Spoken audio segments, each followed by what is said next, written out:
이번 영상에서는 50대 창업하시려는 분들, 그런 분들을 위해서 만들어 봤습니다. 이런 분들은 창업하시기 전에 잘 한번 생각을 해보시라는 뜻에서 만들었어요.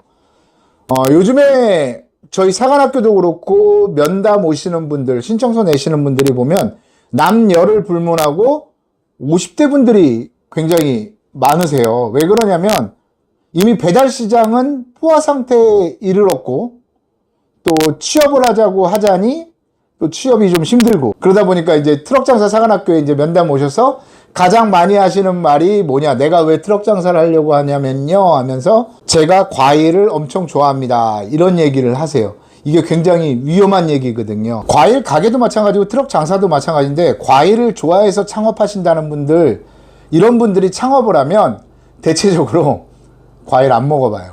한 예를 들어볼게요.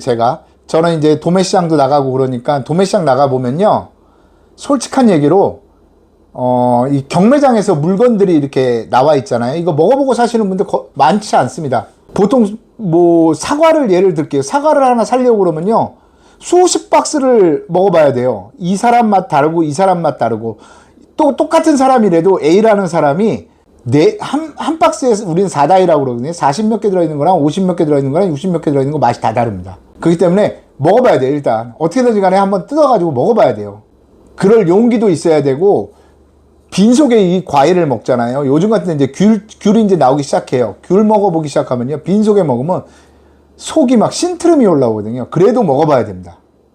그런데 이런 것들을 안 하세요. 이런 분들 뭐 수없이 봤어요. 그리고 어떤 분들도 계시냐면 전날 대부분 도매시장들이 요즘에 예전 같지 않아가지고 와서 이렇게 구매하시는 분들도 있는데, 아니면 문자를 보내서 이렇게 구매 수량을 정하거든요. 그러다 보니까 문자를 보내고 지하주차장에다가, 가락시장 같은 경우는 지하에다 차를 많이 세우는데 지하에다 세워놓으시고 물건 실어줘 하고 전화하고 가보지도 않아요. 그냥 도매상이 실어준 거 그냥 받아오시는 분들도 많이 봤어요, 저는. 그래도 과일 가게를 하려고 하다 보면요, 경쟁 가게 가서, 내 주변에 있는 경쟁 가게들이 많을 거 아니에요. 거기 가서 정말 많이 맛을 보셔야 돼요. 근데 안 보시더라고요. 내 가게에 있는 것도 잘 안 먹고, 남의 가게 건, 제가 프랜차이즈를 하면서 점주님들한테 그런 얘기를 많이 하거든요. 경쟁 가게 가서 사보세요 하는데 안 사시더라고요. 이분들 하는 말들이 대부분 비슷해요. 뭘 먹어봐야 알아요. 그냥 보면 알죠. 그리고 나서 그렇게 해요. 저 집은 수박이 뭐 10,000원에 파는데요, 15,000원에 파는데 우리 거 너무 비싸요. 25,000원 팔아요. 너무 비싸요. 이런 얘기를 해요. 가서 먹어보면 알거든요. 내가 과일을 팔겠다고 마음 먹었으면 뭐 진짜 수없이 먹어봐야 됩니다. 경쟁 가게, 뭐 대형마트 다 사서 먹어봐야 돼요. 저 같은 경우 얼굴이 많이 팔렸잖아요. 그런데도 저는 가서 사 먹어요. 그냥 가서 그냥 들어가서 뭐 복숭아 주세요, 귤 주세요, 그래가지고 이렇게 사요.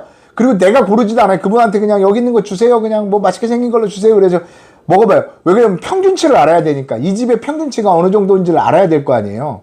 근데 안 그러시더라고요. 경쟁 가게에 가서 진열은 어떻게 하는지, 판매는 어떻게 하는지, 맛은 여긴 어떤지, 가격은 어떤지, 고객 응대는 어떻게 하는지, 이런 것들을 잠깐 동안이면 내가 직접 가서 눈으로 보고, 맛을 보고, 손으로 만져봐서 그거를 다 기록을 해야 돼요. 기록을. 내가 이 얘기를 드리는 이유는 창업 전에 철저히 내가 할 업종에 대해서 분석을 해야 돼요. 한 예를 들어볼게요. 저희 몇 달 전이죠. 몇 달 전에 족발집 하시는 사장님이 저희 이제 교육을 받기 위해서 면담 오셨는데, 제가 그런 얘기를 했어요. 그 족발집 하신다고 그래서 대학가 앞에서 하신다고 그러더라고요. 그런데 물어봤거든요. 족발집 하시면서 다른 데는 안 가보세요 했더니, 저희 뭐 족발 삶는 거 냄새 안 맡아도 이제 물리는데 무슨 다른 데 가서 족발을 사 먹어봐요 라고 얘기를 하더라고요. 제가 깜짝 놀랐어요. 왜 그러냐면요, 족발의 성지함은 어디예요? 장충동이잖아요. 장충동 족발도 한번 먹어보고, 장충동에 가면 원조 족발이라고 하는 데들이 많아요. 그 중에서 진짜 원조들이 몇 군데 있거든요. 그런 데 가서도 족발을 먹어보고 어떻게 메뉴 구성을 해서 나오는지도 한번 맛을 봐야 되고요. 그리고 족발집 하면요, 공덕동 로타리 그 공덕시장 있는데 족발집들을 빼놓을 수가 없습니다. 거기 가면 족발집들이 어떻게 하냐면, 족발을 세트 메뉴가 있어요. 약간 좀 가격은 조금 뭐 단품보다 조금 가격은 있지만, 족발을 시키면요, 뭐 보통 족발집에서 콩나물국 주던지 이러잖아요. 미역국을 주던지. 근데 거기는요, 순댓국을 줘요. 족발집에. 뚝배기에다가 순댓국 한 그릇이 나와요. 그리고 순대하고 간을 같이 주고요. 파전이나 그런 배추전 같은 전도 나오고요. 막국수 나오고요. 막 여러 가지 반찬들이 많이 나와요. 그래서 세트 메뉴로 하는데 나중에 공덕동 그 시장에 있는 족발집들 가보시면 10,000원이 꽉 차 있어요. 퇴근 시간에 가면 직장인들이 어마어마해요, 진짜. 그만큼 내가 하는 그 업종에 대해 이 일을 하려면 그걸 세분화해가지고 내가 만약에 족발집을 할 거면 족발집에 가가지고 수없이 먹어봐야 돼요. 저희 졸업하신 분 중에 어떤 분이 있냐면 졸업을 하시고 지금 저 지방에서 그 가정식 주점이라고 할까요? 그 조그만 테이블 한 7개? 7테이블 정도 있는 그런 주점을 하는데 이분은요 점심만 되면 나가서 일부러 밥을 사 먹어요. 맛집이라고 하는 그 지역의 맛집, 주변의 맛집이라고 하는 그 가서 엄청 사 먹어봐요. 그리고 그거를 자기가 다 기록을 하고 메모를 하고 뭐 무슨 메뉴가 됐든 간에 다 먹어봐요. 그만큼 그런 게 중요하거든요. 제가 잘 가는 설렁탕집도 있어요. 그분 사장님이 한 20년 됐다고 그러시는데 이분 정말 놀라운 게 뭐냐면요. 설렁탕집도 장사가 잘 돼요. 그런데 처음에 나오는 설렁탕 이 육수를 내가지고 우려내죠. 사고를 우려내고 막 고기를 굽고 막 고우고 막 그러잖아요. 그걸 제일 처음에 국밥을 20년 동안 매일매일 자기가 먼저 먹어봐요. 제가 깜짝 놀라서 물어봤어요. 20년 이거 드시면 이제 질리지 않으세요? 뭐 매일 먹어봐요. 맛이 똑같겠죠. 똑같은 레시피를 가지고 만드시는데 그랬더니 아니라는 거예요. 어떤 소가 들어왔느냐에 따라 맛이 달라지고 날씨에 따라서도 맛이 달라지기 때문에 여기 자기네 가게 오시는 분들은 언제나 똑같은 맛의 설렁탕을 원하시기 때문에 자기가 먹어본다는 거예요. 그리고 맛이 변했는지. 근데 거기 주방에서 일하시는 분은 그 사고를 우려내시는 분은 안 먹어봤대요. 국물 조금 이렇게 맛보고 만다고 그러더라고요. 아니, 설렁탕 물렸다고 그러더라고요. 그만큼 내가 하는 일에 창업을 하시려면요.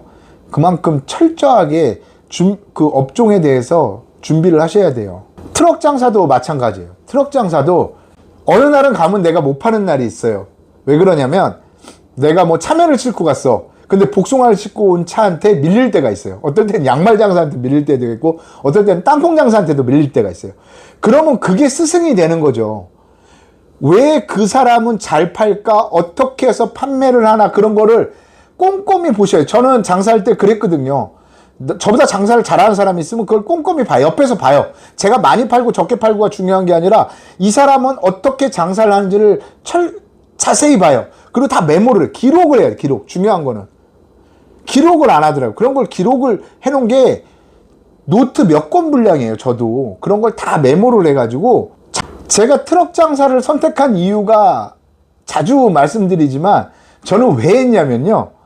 제가 트럭 장사를 할까 말까 고민을 한 하루 정도 했어요. 하루나 이틀 했나? 그랬을 거예요. 그런데 2012년도죠. 길거리에 나가서 한번 트럭 장사들이 어떻게 장사하는지를 한번 봤거든요. 근데 정말 놀랍더라고요. 대부분의 트럭 장사들이 어떻게 장사를 하냐면 자리에 앉아 있거나 담배를 피거나 아니면 주변에 트럭 장사들하고 어울려 얘기를 하고 있거나 옷은 지저분하게 입고 있고 쓰레기바 신고 있고 머리는 덥수룩하고 그걸 보고 야 이거는 진짜 블루오션이다. 내가 경쟁하는 사람들이 저거밖에 안 되는구나. 내가 저들하고만 조금만 달라지면 그러면 충분히 승산이 있겠다 이거는. 근데 가게는 얘기가 달라요. 가게는 정말 여러분들 작정을 하고 뛰어든 사람들이에요. 이 사람들은 자기의 전 재산을 몰빵 치고 장사를 하기 때문에 죽기 아니면 살기로 하는 사람들이 많아요. 거기다가 요즘에는 젊은 친구들이 많이 하잖아요. 과일 가게만 해도 젊은 친구들이 기발해요. 진짜 보면 포장하는 것도 정말 예쁘게 하고요. SNS에도 잘 이용하게 하고. 한 가지 팁을 드리면요. 내가 SNS에 10번 올리고 100번 올리는 것보다 다른 사람이 한 번 올려주는 게 더 효과가 커요. 그래서 과일 가게를 하신다고 예를 들어볼게요. 과일 가게는 SNS에 어떻게 올려요? 막 사람들이 그러는데 그만큼 포장에도 신경을 써야 되고 포토존을 하나 만드시는 것도 제가 추천을 드려요.